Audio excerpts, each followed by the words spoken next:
E aí pessoal, como é que vocês estão? Tudo em paz?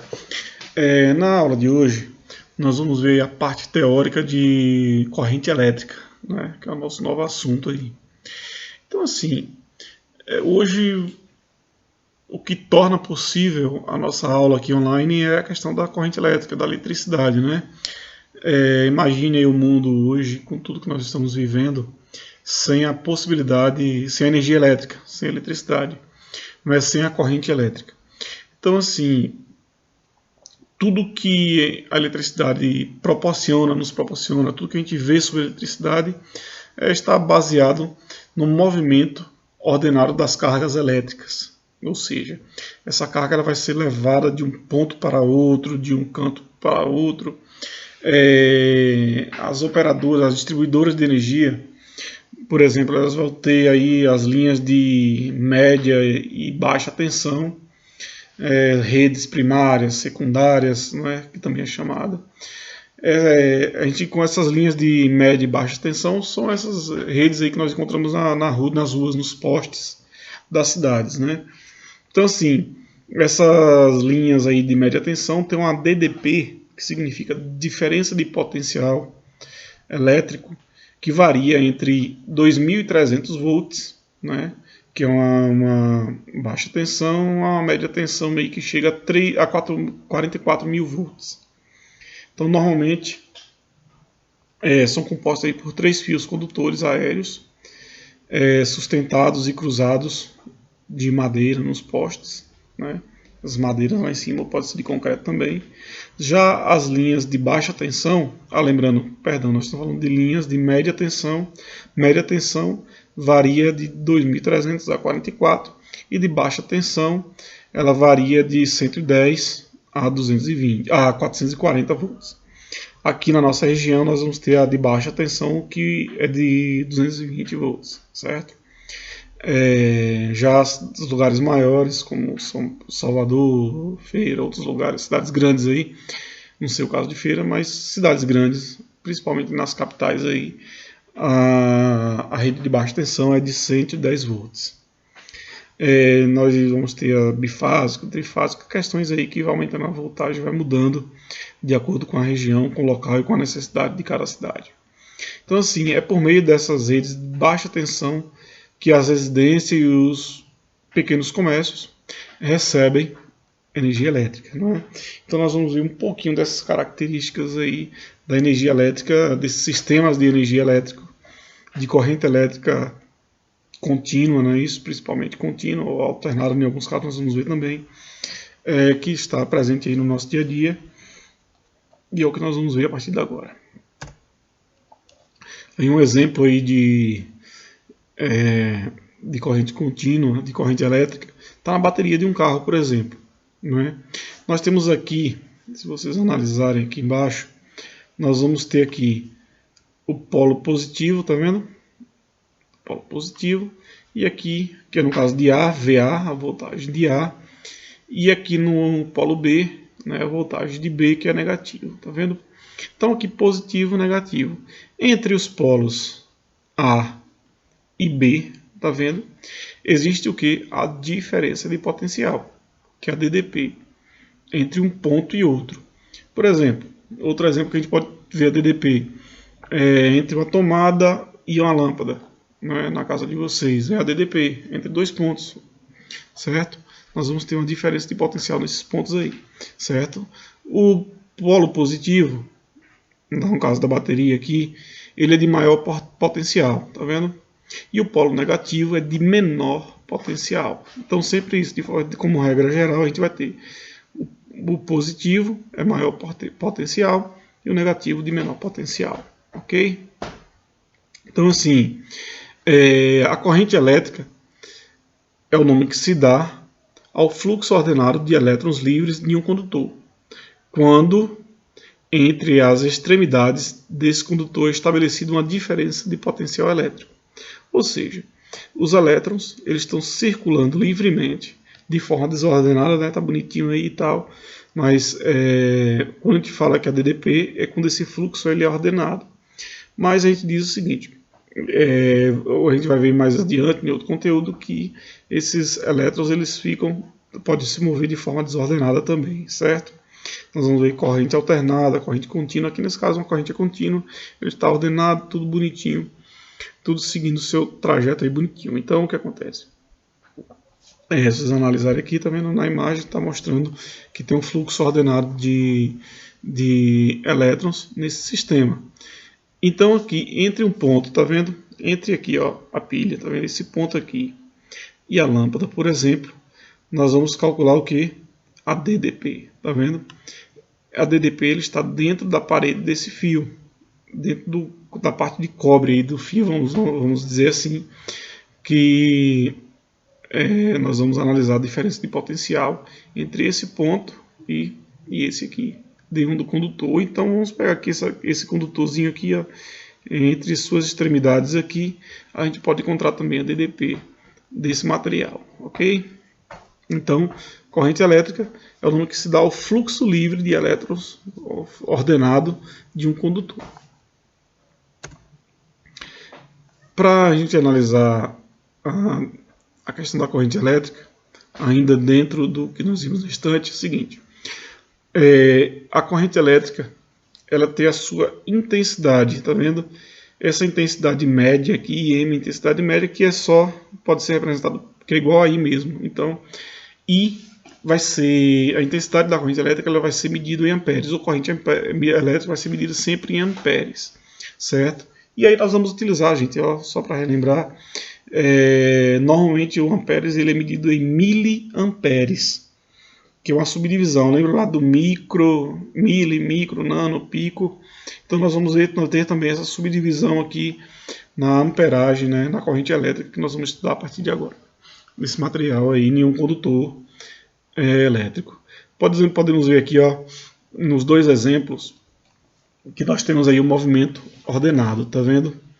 Então, essa intensidade de corrente elétrica, ele é igual a delta Q, que é a variação de carga, dividido pela variação de tempo. Ou seja, eu estou analisando, tá vendo, um determinado tempo, e vamos ver aqui esse elétronzinho que eu estou seguindo, quanto tempo ele vai demorar para percorrer esse espaço, tá vendo? Essa variação de espaço aqui que eu analisei. Então o que acontece? Para achar a intensidade desse material, eu vou utilizar o que? Delta Q dividido por delta T, certo? Ou vice-versa aqui, ó, se eu for achar delta Q, vai ser delta Q igual a I vezes delta T, e delta T igual a delta Q dividido por I. Invertendo a fórmula aqui, para achar delta Q também tem essa possibilidade, ó, delta Q igual a N, que é o número de elétrons, certo? Que tem nesse sistema, que está rolando nesse sistema, vezes a carga de um elétron, que é 1,6 por 10 a menos 19. Lembrando que esse número aqui ele não varia, né? É sempre 1,6 por 10 a menos 19. E N vai ser o número de elétrons que passa naquela seção por um determinado tempo. Então, delta Q é igual a N vezes E. É uma possibilidade também para achar delta Q. Se eu inverter a fórmula, delta Q aqui vai ser igual a I vezes delta T também, ok? Então, vai ser a função aí que a gente vai estar analisando o movimento, o fluxo desses elétrons, seja de uma corrente positiva, né? Aqui nesse caso nós temos aqui um positivo, aqui negativo. Lembrando que o fluxo da corrente elétrica ela vai seguir sempre pelo ponto positivo, certo? Mais Q, né? E menos Q, positivo e negativo. Quando está analisando o ponto negativo, o movimento vai vir para cá, para a esquerda, negativo vem para a direita, ou por sinal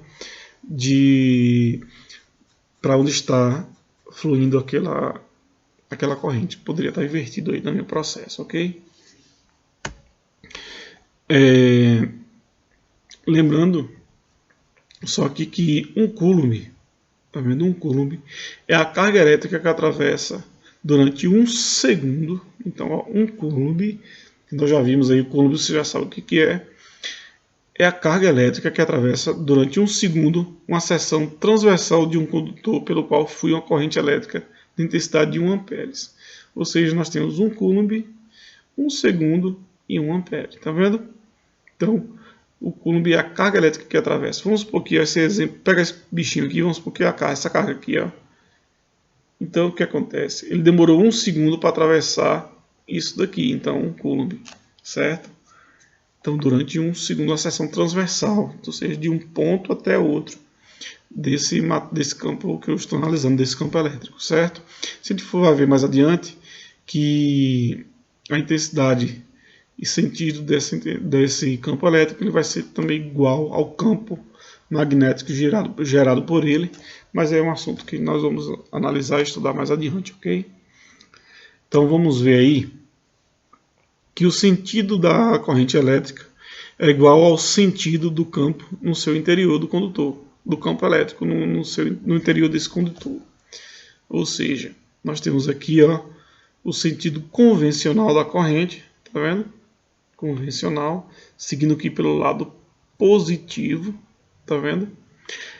Mas analisa o seguinte, e a gente vai ver um pouco mais adiante também, que o sentido real da corrente ele é oposto ao sentido convencional. Olha só, o sentido real ele é oposto ao sentido convencional da corrente.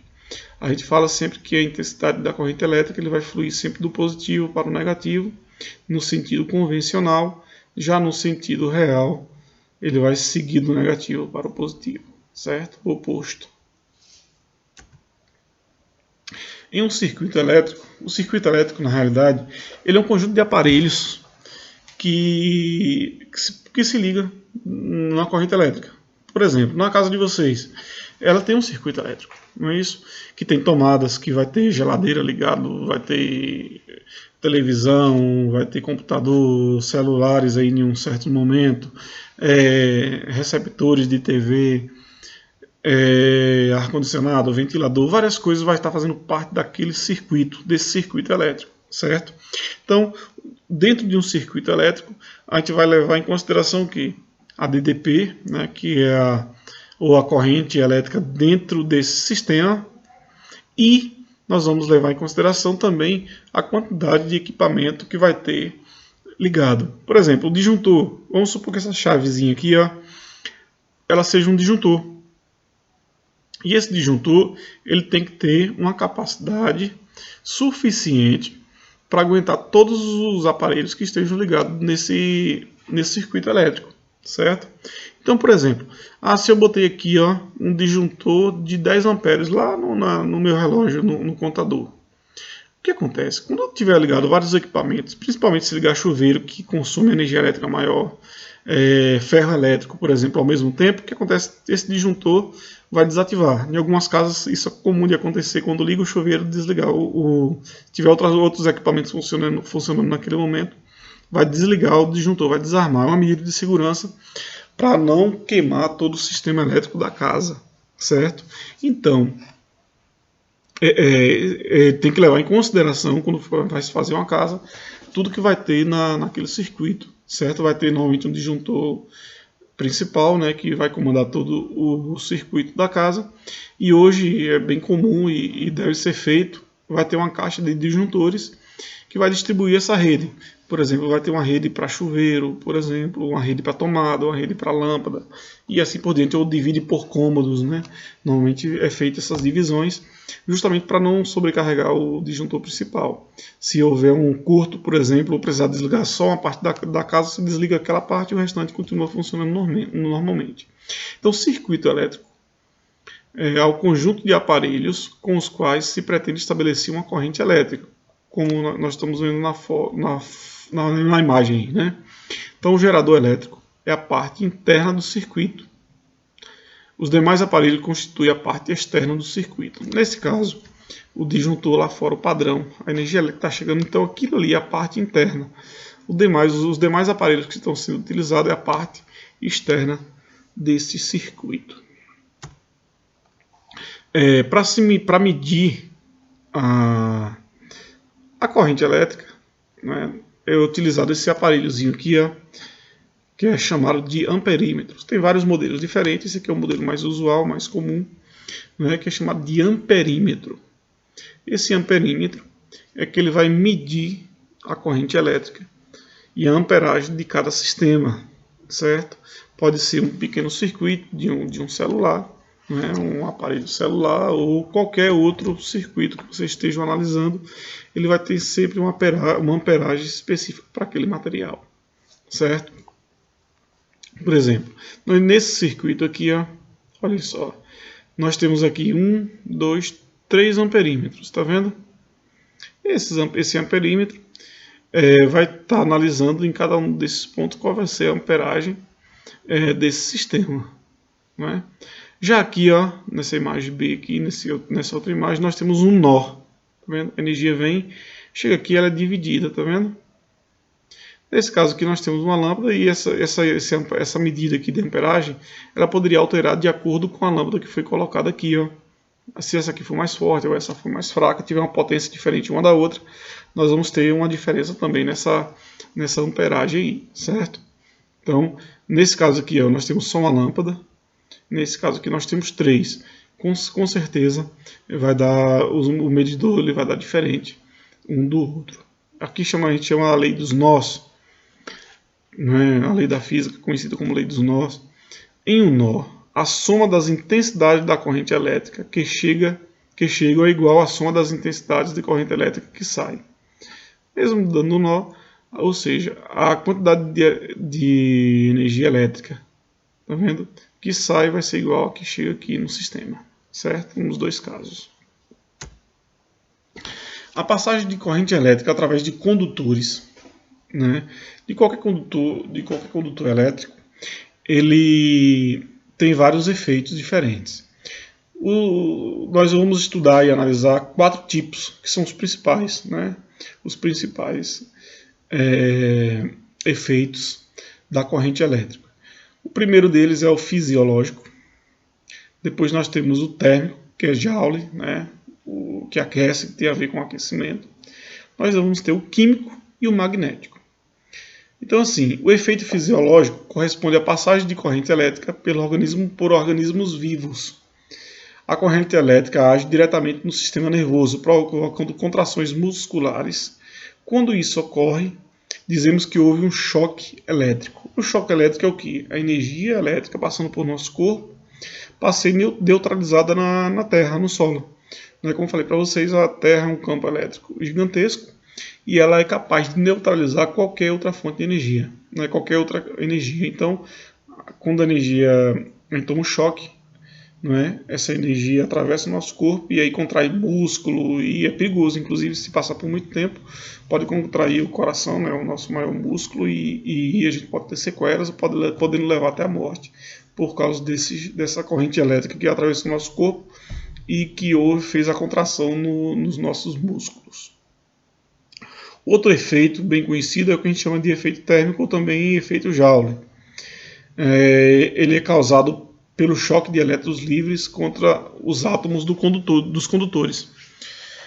Quando recebe essa energia, eles vibram mais intensamente, mais forte, com mais intensidade, e quanto maior eles vão vibrando, maior vai aquecendo aquele sistema. Um exemplo aí é o chuveiro elétrico, a resistência de um chuveiro elétrico.